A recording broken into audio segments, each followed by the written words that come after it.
કે દલિત સમાજમાંથી જિલ્લામાંથી પહેલામાં પહેલો આઈએસ અધિકારી રાણા સણિયા પાલનપુરનો છે. આઈએસ અધિકારી બીજા સમાજમાંથી નથી થયો, દલિત સમાજનો આઈએસ અધિકારી અત્યારે કલેક્ટર છે. આ એટલે કહું છું કે સમાજ કોઈ વ્યક્તિ કે કોઈ રાજ્યનો વિકાસ શિક્ષણ સિવાય શક્ય નથી. શિક્ષણ થકી જ આ બધી પ્રગતિ થઈ છે. આજે આપણે બધા ભેગા બેઠા મારી દીકરીઓએ સન્માન કર્યું. અહીં દીકરીઓને આપવા કોણ છે? દીકરીઓ આપવા દે તમને? કોઈ આપવા જ નથી. આ બધા જે બેઠા હતા એ શિક્ષણ થકી ઉજળા હતા. અને એટલા માટે તો બાબા સાહેબ આંબેડકરે કીધું હતું કે શિક્ષિત બનો, સંગઠિત બનો, સંઘર્ષ કરો. સાચી વાતમાં મારા ધણીઓ સંઘર્ષ કરવાનો જો આપણા હકને કોઈ વચ્ચે આડે આવે તો આપણે સંઘર્ષથી લેવાનું. આ મિત્રો બાબા સાહેબ આંબેડકરે આપણે એ જ રસ્તે જયારે નીકળ્યા તો ત્યારે અહીં પેલા તમારે વીરભદ્રજી સમાજને ધન્યવાદ આપવા પડે. ક્યારેય સમાજે કલ્પના ન કરી કે અમારે અમારા પૈસાથી જમીન લેવી છે, અમારે અમારા પૈસાથી અહીં સંકુલ ઊભું કરવું છે. પણ શિક્ષિત લોકો ભેગા થઈને આ શિક્ષણ આવ્યું એટલે કર્યું. બાકી તો આપણે ખૂબ ભાઈ મોંઘો હોય, અમે પૈસા ખર્ચો, સરકારને ગરજ છે, સરકાર કરશે. ચોક્કસ મિત્રો સરકાર કરે એટલે તો 6 થી 14 વર્ષના બાળકોને મફત ને ફરજિયાત શિક્ષણ આપવાનું સરકારે નક્કી કર્યું. છતાં તમારામાંથી મારે ધન્યવાદ આપવા પડે તમારા વડીલોને કે પેટે પાટા બાંધીને પણ દીકરા દીકરીઓને ભણાવીશ. આ જે કે એ વખતે હોસ્ટેલમાં રહેતા હતા છાત્રાલય, એ વખતે પણ થરાદમાં હતો. હું જયારે 65 ની વાત કરું છું, 8માં ભણું ત્યારથી એ જમાનો. અને લઈ અત્યારે એટલું તો મિત્રો દવા સાથે કહીશ, આખા રાજ્યમાં શિક્ષણ હશે, આખા જિલ્લામાં હશે. પણ મારા બાપ થરાદમાં દલિત સમાજના શિક્ષકો છે એટલા બીજા કોઈ નહીં હોય. એ તો હાથો તો ખોટો કહ્યું હોય તો પાછું આપી દો મને. આ તમારા વાલીઓને લીધે, તમારા વાલીઓને દેખાતું હતું કે દીકરો ભણશે તો કંઈક કરશે એટલા માટે છે. અને આજે પણ બધા સમાજને ખૂબ ધન્યવાદ અને અભિનંદન આપું કે આ સંસ્થા માટે જમીન તમે બધાએ ભેગા થઈ લીધા. તમારે શું આગેવાનીનો ખૂબ ઝઘડો, માફ કરજો ખોટો ન લગાડતા, આગેવાનીનો જબરજસ્ત ઝઘડો. પ્રમુખ કયો થાય કેમ કલ્યાણભાઈ, પ્રમુખ કયો, મંત્રી કયો, આગેવાનીનો ઝઘડો. પણ બધાએ ભેગા થઈને ભાઈ નજારભાઈ, ભાઈ ભાણજીભાઈ, રામનાથભાઈ, લવજીભાઈ કે આ જગ્યા લીધી એના તમને ધન્યવાદ આપ્યો. અને એના પછી તમે લોકોએ ધન્યવાદ તો એના છે બધાએ ફાળો આપ્યો. જુઓ તો ખરા કોઈ ઘર બાકાત તમે રાખ્યું. આનાથી મોટું એકતા કઈ? ક્યારેક મિત્રો કોઈ સમરસતાની વાત કરે છે. મારે તમને કહેવું છે કે આપણે બધા શાળામાં સમરસ છીએ. ક્યાં હજુ ગામડામાં રહેતા હશો ત્યાં હશે. શાળાના જેવી સમરસતા દુનિયામાં ક્યાંય નથી. બેટા એક થઈને રહેતા, એક થઈને રહેતા, ભેગા થઈને રહેતા. બધા જ દીકરા દીકરીને આપણા શિક્ષકો સરખું પીરસે. કોઈ વધારે ગ્રાસ્પિંગ પાવર હોય, કોઈનો ઓછો હોય, એનામાંથી આગળ નીકળવા. અત્યારે શિક્ષણનું સંકુલ બનવાનું છે. આમાં મિત્રો જામ નહીં થરાદ બેરબલસિંહ સમાજ માટે કરીને 20 લાખ રૂપિયા આપ્યા, 5 લાખ મારા પણ આપ્યા. અહીં થરાદમાં વિષ્ણુ મંદિર, પહેલા તો એક જ વિષ્ણુ મંદિર એટલે આખા થરાદ ચાલુ કરો મારા ધણીઓ. હવે થોડા ભાગલા પાડ્યા છે. ત્યારે વિષ્ણુ મંદિરમાં પણ 20 લાખ રૂપિયા આપ્યા એક જ વર્ષમાં મારી સંસદ સભ્યની ગ્રાન્ટમાં. 5 લાખ રૂપિયા ભાઈ નજારભાઈને ક્યાંક સંકુલ કરવું હતું રમત ગમતનું. 5 લાખ રૂપિયા મહાદેવ જેપા. એટલે જ્યાં થાય ત્યાં જેટલું થાય એટલું મિત્રો આપણે કર્યું છે કે સમાજ ચોક્કસ પ્રગતિશીલ છે, ઘણું બધું કરે છે. પણ શિક્ષણ વગર શક્ય નથી. એટલે તમે જે બચો છો, તમારામાં જે જાગૃતિ, એટલા માટે આ બધું કર્યું. અને જિલ્લો જયારે અલગ બન્યો છે ત્યારે ક્યાંક મિત્રો અમને કલ્પના નહીં કે આવો વિરુદ્ધ થાય, કેમ વિરુદ્ધ થાય, શું છે એ તમને ખબર. પણ થરાદ એવું સેન્ટર છે મિત્રો, તમે તમારી રીતે હગાવાનો હોય તો જોઈ લીધું કે થરાદથી ભાવ 12 kilometre, Suigam 40 kilometre, Bhabhar 40 kilometre, Deodar 40 kilometre, Dhanera પણ 40 કિલોમીટર, લાખણી 22 કિલોમીટર વચ્ચે થરાદ. નકશામાં જુઓ ખબર પડે થરાદ વચ્ચે છે કે બીજો કોઈ તાલુકો આવે. રાજ્ય સેન્ટરનું કામ ક્યાંક ક્યાંક કોંકરેજ અને ધાનેરા થરાદ જિલ્લો નથી હોતું એવું નથી કે એ બે એમ કે છે કે અમોને બનાસમાં રાખવું, કોંકરેજ એમ કે છે બનાસમાં રાખવું, ધાનેરા એમ કે છે કે બનાસમાં રાખવું, દિયોદર એક અલગ જિલ્લો માગે. મિત્રો જયારે લોકશાહીમાં લોકોને પોતાની માંગણીઓ રજૂ કરવાનો હક અને અધિકાર છે. સરકાર જ્યારે પ્રજા માટે કરતી હોય ત્યારે પ્રજાનું હિત ક્યાં છે, પ્રજાનું ભલું ક્યાં છે, પ્રજા શું ઈચ્છે છે એ જોઈને મિત્રો સરકાર કરતી હોય. અત્યારે થરાદના સેન્ટર માટે બધા મિત્રો વિરોધ કરનારી બધી પ્રજા નથી હોતી.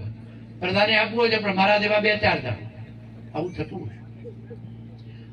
જ્યારે દેશના લોકલાડીના પ્રધાનમંત્રી આદરણીય નરેન્દ્રભાઈ મોદી, આપણા મુખ્યમંત્રી આદરણીય ભૂપેન્દ્રભાઈ પટેલ, આપણા ધારાસભ્ય, અમે પણ જે મિત્રો રજૂઆત કરી અને જેને લીધે આપણને બધાને જિલ્લો મળ્યો એ બદલ નરેન્દ્રભાઈ મોદી સાહેબ, ભૂપેન્દ્રભાઈ પટેલ સાહેબ, આપણા અધ્યક્ષશ્રીને બધા આગેવાનો, આખી સરકારનો મિત્રો આભાર માનો કે આપણા માટે જે જરૂર હતી એ સરકારે કરી. એટલે એટલે જરૂર હતી કે અહીંથી પાલનપુર જવા માટે આપણે 90 કિલોમીટર થાય, સુઈગામને 130 થાય, માવસરી મોરવાડા ક્યાં પડ્યા છે બધા. ત્યારે આટલું અંતર હતું, એમાં ઘટાડો થાય, વિકાસ ઝડપી થાય અને વહીવટ પણ નાનો જિલ્લો એટલે વધારે સારી રીતે થાય. અને એના માટે આજે આદરણીય શ્રી શંકરભાઈનો તમે સન્માન સમારંભ રાખ્યો. તમને ખૂબ ધન્યવાદ, અભિનંદન. સરકાર આ બધું વિચારે પણ આપણે આપણા બધાના ભલા માટે થરાદમાં મિત્રો ક્યાંય પણ જે આ જિલ્લો થયો છે એમાં કોઈ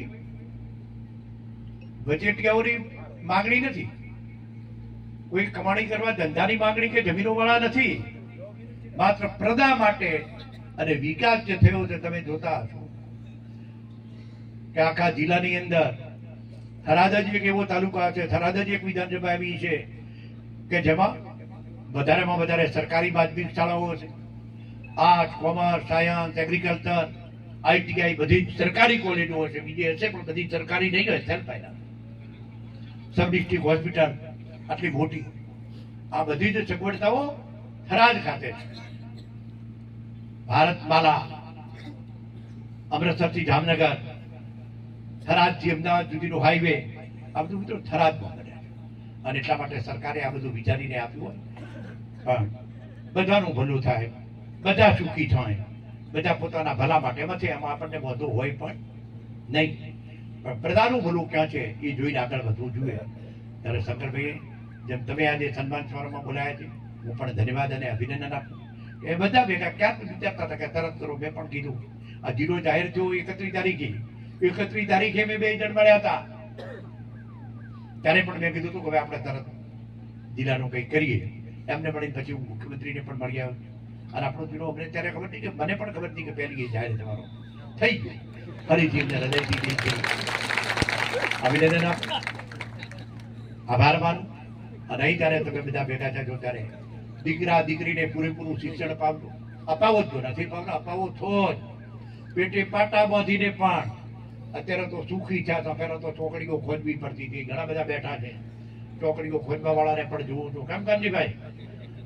પણ એ જમાનો હતો, ખૂબ સુખાકારી વધી છે આપણા વડવાઓની. જો ચિંતા કરો કે વિચાર કરો કે કેટલું મતતા હતા, એના 10મા ભાગનું પણ મતતા નથી. સુખાકારી ખૂબ વધી છે. પણ આજનો યુવાન મારો માત્ર સોશિયલ મીડિયા ઉપર કોઈ પણ સમાજ રહ્યો, એકલો દલિત સમાજ નહીં, બધાને રાતોરાત કરોડપતિ બનવું છે.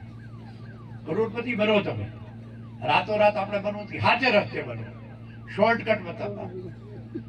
ક્યાંય પણ પ્રગતિ કરવા માટે જે કંઈ કરવું પડે એ બધું કરજો. આ શંકર પણ મારે સ્ક્વેર સિટીમાં નોકરી કરતો હતો, આ બધું જ બીજું પણ જે જમાના અનુસાર આપણે કરવું છે. અને નરેન્દ્રભાઈના આયા પછી દુષ્કાળે દેશવટો આખા રાજ્યમાંથી લઈ લીધો. દુષ્કાળ નામની ચીજ નરેન્દ્રભાઈ પ્રધાનમંત્રી થયા એના પછી રહી નથી. ઘણું બધું કર્યું છે, ઘણી બધી વાતો થાય. મારે હજુ અહીંથી જે ઊંઝા પણ એક પ્રતિષ્ઠામાં પહોંચવું છે મારા મિત્રો હવનમાં. પણ અહીં જ્યારે તમે બધા મળ્યા